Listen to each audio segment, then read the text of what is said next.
It's crazy that we're not even halfway through the 14 South Park specials made exclusively for Paramount Plus, assuming the service lasts that long. But what's even crazier is that out of the 6 we have so far, the only ones I really care to revisit are the first 2. The post-COVID specials. As someone who adores the lore aspect of South Park, as is the case with many animated series if you couldn't tell, I think it's so cool to see not 1, but 2 different timelines for where the boys could end up. Futures that capitalize on character traits established all throughout the series, like Stan becoming a professional alcoholic, or Butter's Crypto Bro persona being derivative of Professor Chaos. That being said, there's a huge part of Kenny's character that is ignored in this special in favor of building the story around his death. And that's his immortality, something that was treated as a major revelation in the show. Kenny's death in post-COVID alludes to him losing his immortality prior to the events of the special, being laid to rest instead of waking up the next day as the only one to retain knowledge of his passing. But how did Kenny lose his immortality? And more importantly, did he lose it involuntarily, or was this something done of his own volition?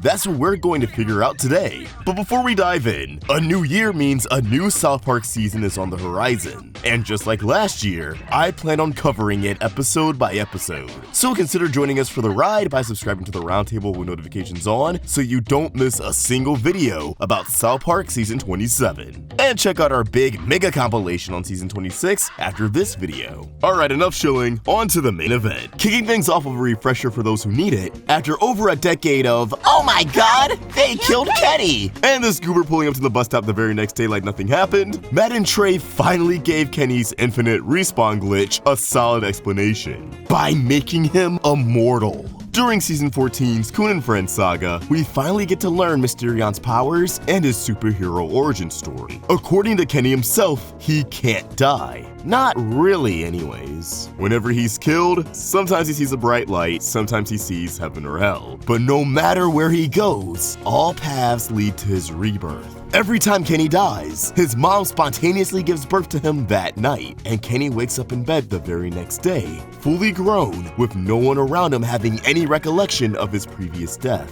even if they witnessed it. Side note, when we were watching these episodes for the video, I forgot just how funny the confirmation of Kenny being Mysterion was. Pull the trigger, you pussy! Dude, Kenny, chill out. As it turns out, Kenny's parents, Carol and Stuart, used to be a part of a cult that worshipped Cthulhu solely for the free booze. Sadly, it's implied that the cult might have taken advantage of Kenny's parents in their inebriated state. Johnny Two Cellos already pointed this out in his video centered around Kenny, but when Henrietta shows Mysterion the Necronomicon, there's an illustration of a baby lying in the center of a pentacle as 6 hooded figures perform a ritual, presumably in an attempt to bring Cthulhu and its friends into the world. Maybe this cult was trying to transform newborns into vessels for Cthulhu and other monsters to use, immortality being granted as a result. Either way, it's safe to assume that this is the ritual that granted Kenny his immortality after his parents were coerced into bringing their infant son to a meeting. Carol and Stuart letting a cult do this to their child in exchange for more alcohol just kinda checks out. According to the Goth Kids, only an immortal can kill another immortal, but that doesn't get a chance to come into play as Bradley, aka Mintberry Crunch, ends up having his epic chosen one moment instead.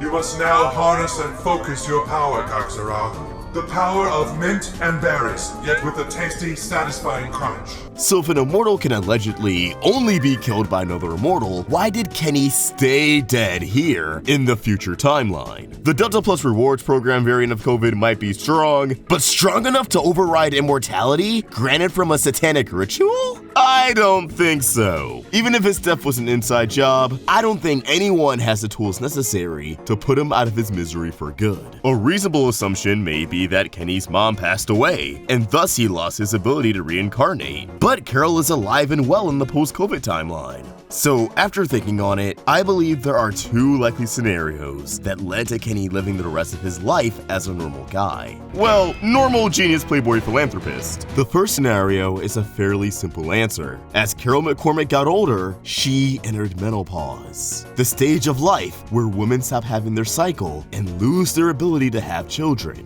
If it's physically impossible for Carol to have any more kids, then it tracks that she can't pump out any more Kennys, ending his time as an immortal being. The only thing I really have against this idea is that having a child on the spot is already an impossible feat, so I'm not sure if the body changing with age would get in the way of what's pretty much a supernatural curse. It's not improbable, but I do think it isn't the most satisfying answer. So let's switch gears to scenario number 2. Something that I think is not only a more satisfying answer, but honestly, the more likely answer. I believe that future Kenny removed his immortality. To say Kenny hates his immortality would be an understatement. Bro is in a constant state of agony because of the fate he was dealt. Like when you get to the point you're casually self-deleting out of frustration, something has to change. And the older Kenny gets, the bigger of a burden this power of his becomes. An inevitability in getting older is witnessing the people around you die, and unfortunately, it won't always be someone passing away of old age. A lot of people die far younger than they should.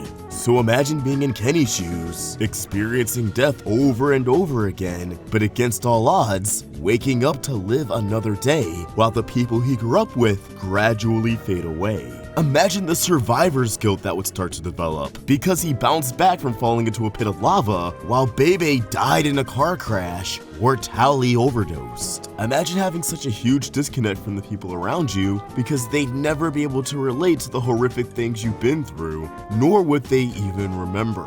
Kenny has always been very ambitious, yet I've always got the vibe that as long as he had his friends, a roof over his head, and as long as his little sister was being taken care of, then he's happy with his life. I assume with how rich and successful Kenny became in his adult life, he would have ensured a better situation for his family, or at least Karen, if they weren't already in a better spot, protecting his sister with his millions instead of his hands. Kenny's whole motivation for being Mysterion was helping people, but once he became a scientist, humanitarian, and philanthropist, he was able to accomplish this without the mask. So what would be the need for Mysterion? This ain't Gotham, bro is living in Colorado. If there's no need for Mysterion, then what good does Kenny's immortality serve beyond giving my boy an existential crisis? Kenny now has all the money in the world, vast resources at his disposal, and connections that he didn't have when he was 9 years old. He's in a position to finally cure his immortality, and I believe that's exactly what he did. He could have done it through science, funding research and spending countless hours in the lab to make it happen. Bro was working with dark matter for boobs. Clearly the sky is the limit for him.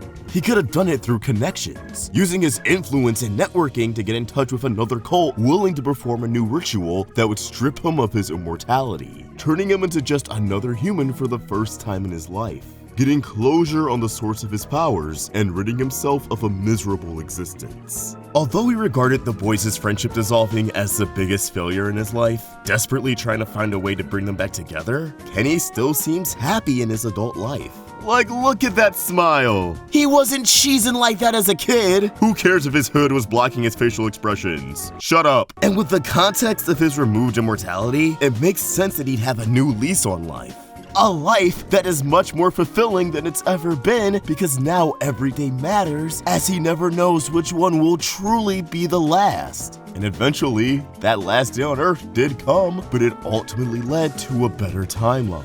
Which means in a very weird, very twisted sense, Kenny's death, his real death, was his biggest accomplishment because he was able to help literally everyone through time travel. Something that was only possible because of him. I know Matt and Trey probably excluded Kenny's immortality from the post-COVID specials for simplicity's sake, not wanting to be held back by lore that's almost 15 years old, but screw it. It gives me some peace of mind thinking that Kenny was able to go out on his own terms, no longer being bound to this world because of something he didn't even ask for and had zero say in. So if you're ever watching South Park with the homies and someone asks, "Why do you think Kenny never came back to life in the future?" hit them with a theory you heard from some geek on the internet. But as always, I want to know what you guys think. Why did Kenny lose his immortality in the future? Drop your takes in the comments below and keep the conversation going over on Twitter and Instagram at AwestruckVox and at RoundtableVids. Check out Toondrip for some dope cartoon merch, and if you enjoyed this video, please sure to like and subscribe to the Roundtable for more great cartoon content. Thank you for watching, and I hope you have a good day. Peace!